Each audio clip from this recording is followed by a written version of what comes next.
This episode of Techno Buffalo is brought to you by lynda.com.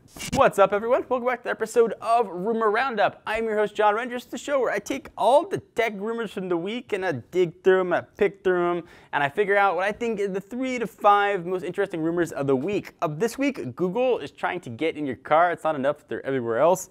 New Sony phones looking to be pretty hot, and even more iPhone 6 5.5-inch rumors. For iPhone haters, I didn't include the 4.7-inch model, so consider that a favor. This is Rumor Roundup. Let's start rounding them up.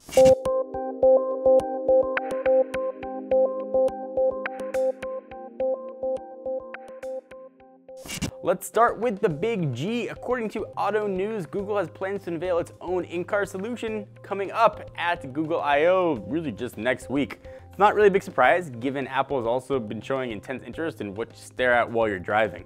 The folks at Auto News claim Google's solution will differ in that it'll sort of project data from Android onto the car's dashboard and screen rather than just integrating the whole thing like CarPlay does. So Google will supposedly let users be able to control the experience with their car's dial and buttons, giving them full control without needing to touch their phone at all, which is good because you shouldn't be doing that anyway while you're driving. Google is said to have plans to detail a system at I/O, which again is just next week, but no partners are going to be announced. Maybe it'll just be kind of a beta access. Earlier this year, if you remember, Google launched an Android-based open automotive alliance with Audi, Hyundai, Honda, Kia, and NVIDIA, and this appears to be the first major product to emerge from that skunkworks lab that they have. AutoLink is expected to be available for drivers sometime this year, so it would definitely be a good time to detail what the system has to offer. It really makes sense. We're already halfway through the year, so soon. What do you guys think? Google in your car? I wasn't the biggest fan of CarPlay. When Apple did it, it's kind of just bigger icons, which most of your car dash already does. I don't know. Didn't really do much for me. Hopefully Google's system, though, will be a little bit better. Love to hear your thoughts on it. Leave in the comments, located down here. So I think Sony's been on a tear, releasing some pretty awesome smartphones the past couple years. The Z2, the Z1 before that, some minis and some giant ones. There's a ton of awesome new phones that come out from there. And according to the rumors, Sony has at least 3 new smartphones coming down the pipeline, and that information came from the Chinese forums. One poster there said that devices are currently codenamed Pegasus, Aries, and Leo. I didn't provide any information on the new devices other than they are more likely than 2 months away from launch. Hopefully more information will be written in the stars. No? All right.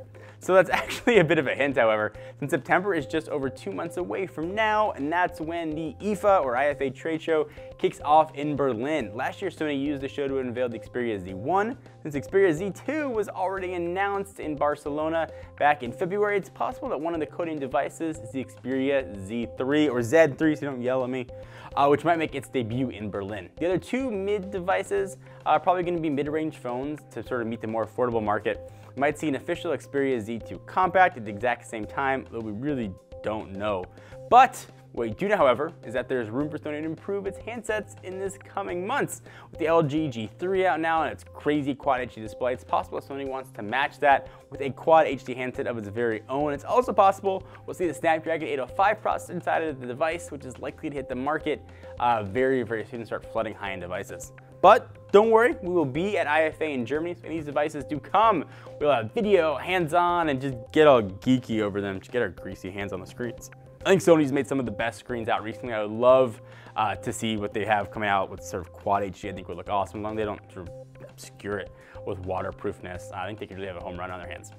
We'll get right back to the rumors, but first I want to thank our friends at lynda.com. They offer thousands of engaging, super easy to follow video tutorials taught by the pros that can help you learn everything you need to just get better at things. Membership starts at just $25 per month, and it's unlimited 24/7 access because it's online. As long as you got internet, you can do it.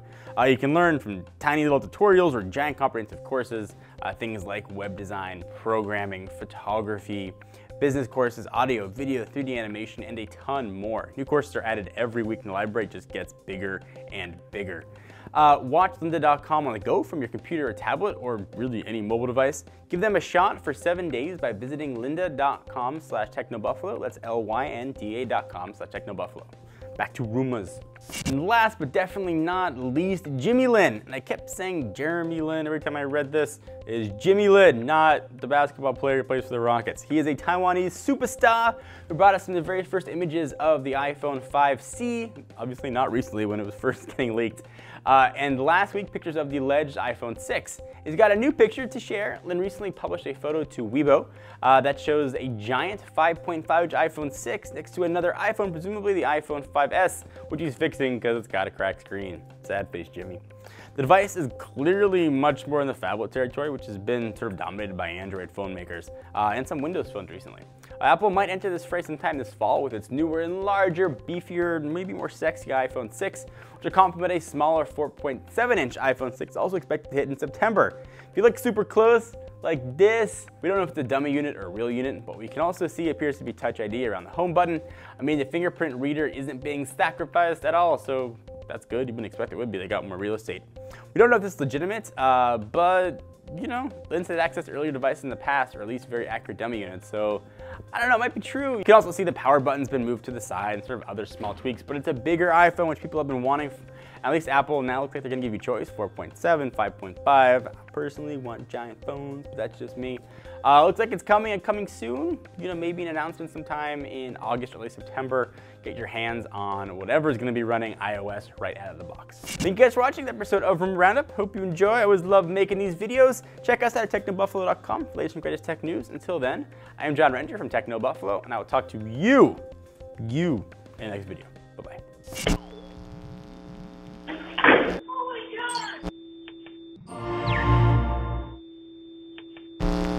Thank you guys for watching. Please subscribe right here to be the first ones to know whenever new videos get uploaded. We got a ton of stuff. We do phones, tablets, cars, anything that has to do with consumer electronics that has to be plugged in or uses batteries, we review.